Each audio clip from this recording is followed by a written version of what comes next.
What's up, everyone? I'm James Baney. I'm here to talk about The Bad Batch, right? Season 1, Episode 13, Infested. I have quite a few notes on this episode, but before we get to it, I would ask that you guys like this video and leave a comment, subscribe to the channel, anything you want to do. That would help out a lot. I've got a couple questions at the end of this video like I normally do, so hang out to the end.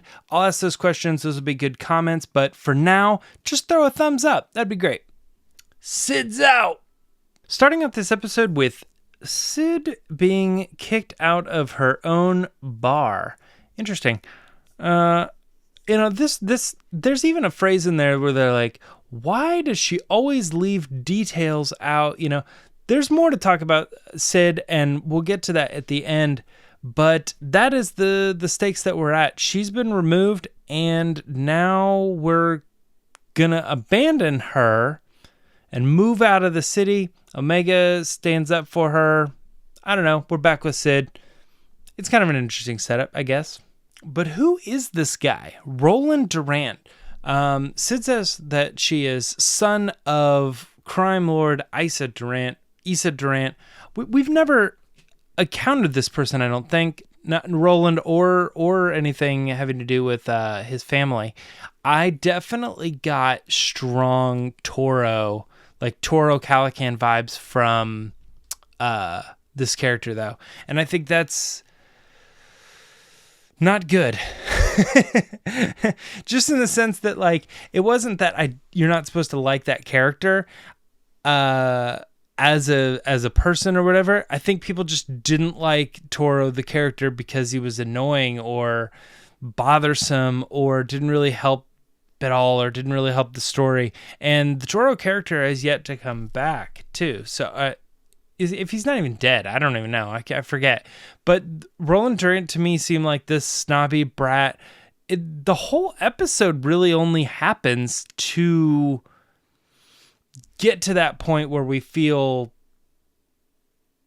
a little bit more sympathetic towards that character, so that when they surely inevitably come back, we are okay with, you know, that person being a good character now or something like that.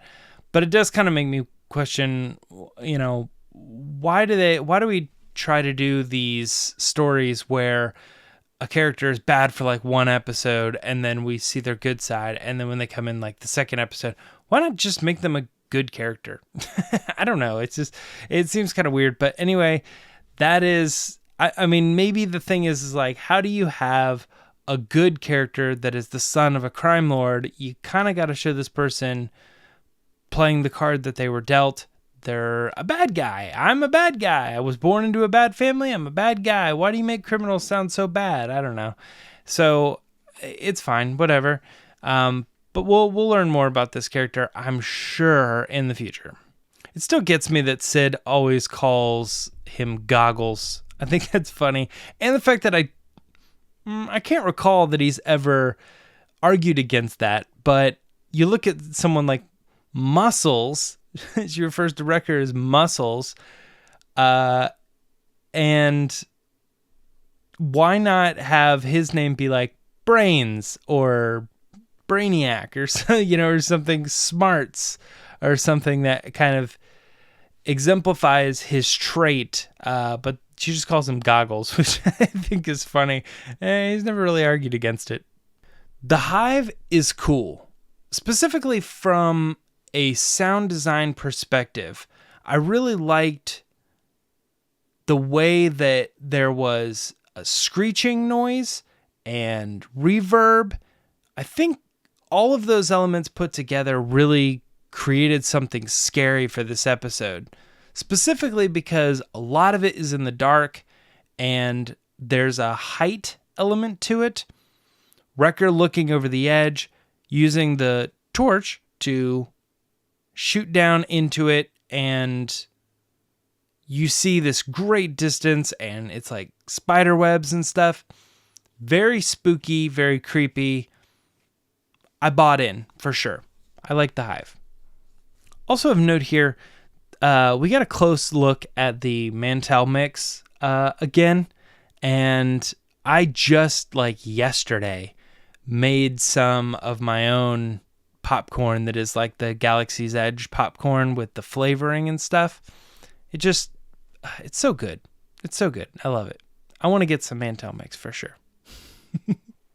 This episode again did that thing that I don't like about Star Wars, where blasting the door panel always seems to do whatever you need it to do, which, just use your brain for a second. I would imagine that whether the door is open or closed, if you shoot the panel, that's just going to keep it in the position that it's in, but you're not going to be able to do whatever the opposite is.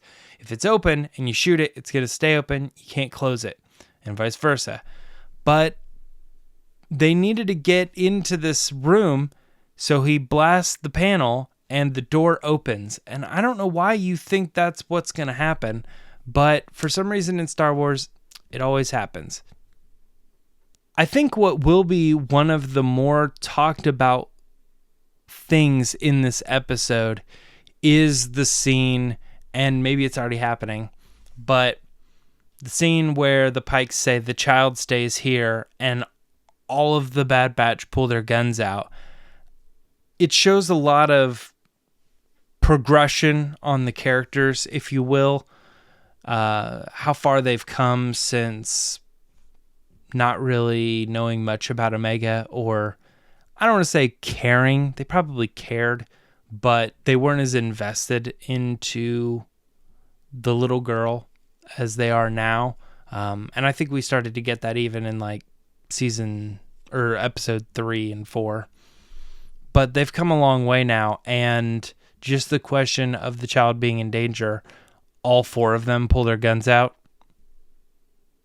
I feel like it's going to be a very overused gif or something. In a good way, though.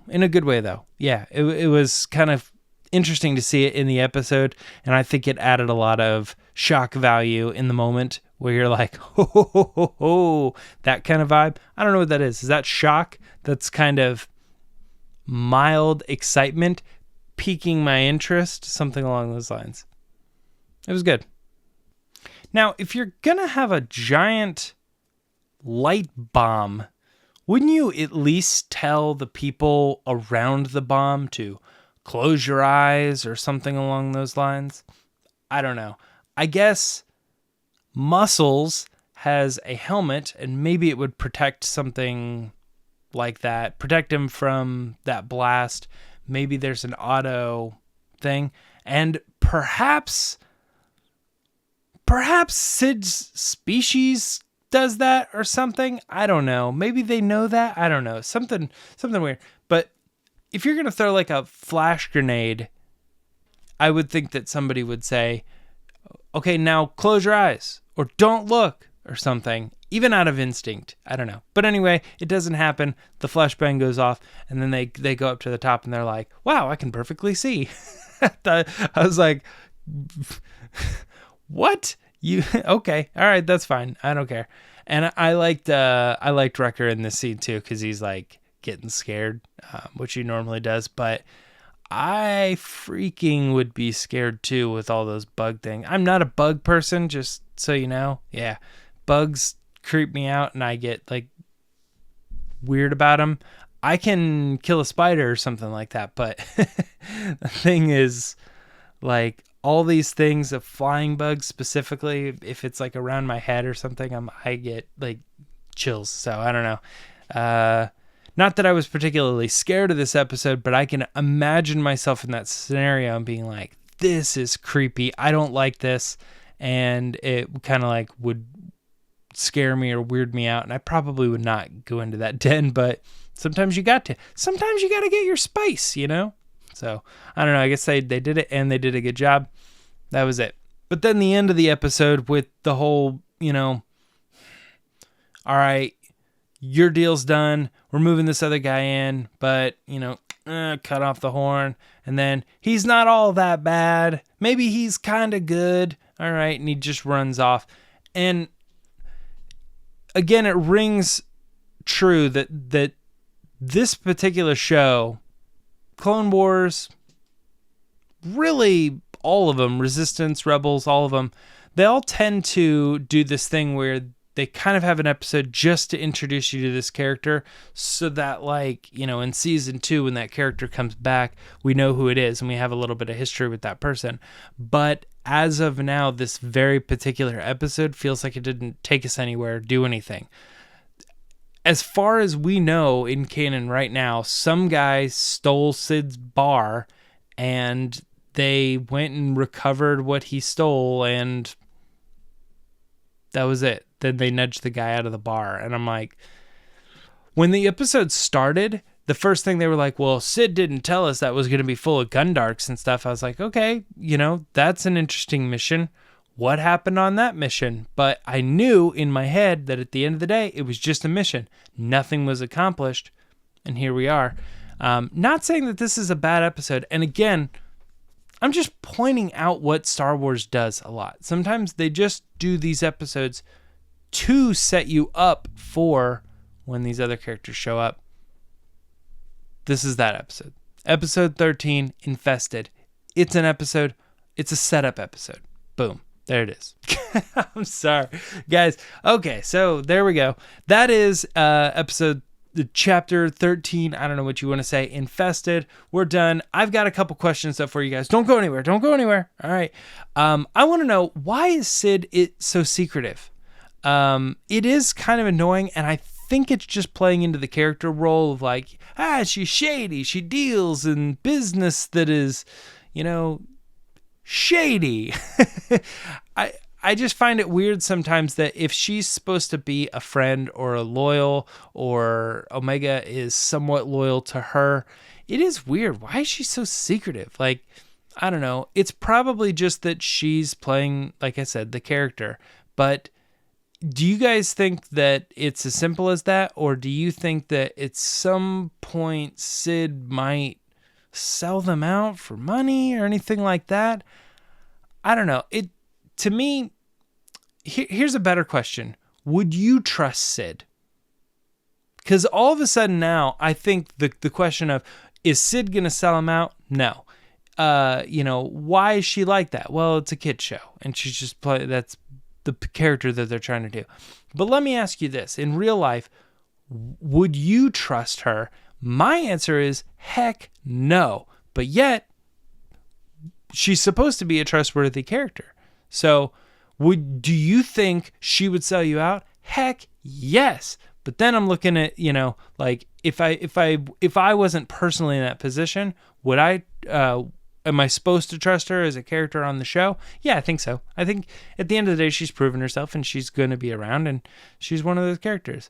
But it is kind of funny. I always ride a line with her. I'm like, are we supposed to be trusting this character? Because if I were in that position, I would not trust this character. And it just kind of makes me curious. What would you do? Would you trust Sid? The next thing is about Roland, right? So I want to know what you guys think. I know, or I think at least, that this is a setup for that character coming back. But what did you think? Was this a good introduction to that character? And what do you think is going on with, you know, because they specifically name dropped that he's the son of Issa Durant and she's a crime lord, and, you know, so I don't know. I think there's something to that. Do you think we're going to see that in this season? There's only 3 episodes left. Do you think that's going to be a long game? I don't know. My final question, if it even is a question, is there's only 3 episodes left. Where are we going? We got 3 more episodes to wrap up this season, and it feels like right now, even at the state we're at, we're still kind of having these contextual episodes that hopefully lead to something in the end. I don't even know if this is necessarily going to be payoff for like next week or the finale or anything like that. So when are these characters going to come back up? Because right now, if you guys been watching, we have a laundry list of characters that everybody was sure was going to come back. You know, we have Fennec Shand, we have Captain Rex, we've got Cad Bane. I mean, like all sorts of characters that have kind of been introduced through the show that we have assumed will be coming back by the end of the series, or by the end of the season. and they're still not here. So 3 episodes left. Speculate. What do we got? What's going on? Now that is it. Yes, thank you guys for watching this episode of the Bad Batch Reaction Show. Subscribe to the channel, leave a like, leave a comment, please. Let's get a conversation going. Like I said before, subscribe to the channel because we got a lot of stuff going on with Resistance broadcasts on a regular basis, book discussions, all sorts of stuff. We're doing it. You're hanging out. You're watching the episodes. It means so much. Thank you. Until episode 14, we'll see you around.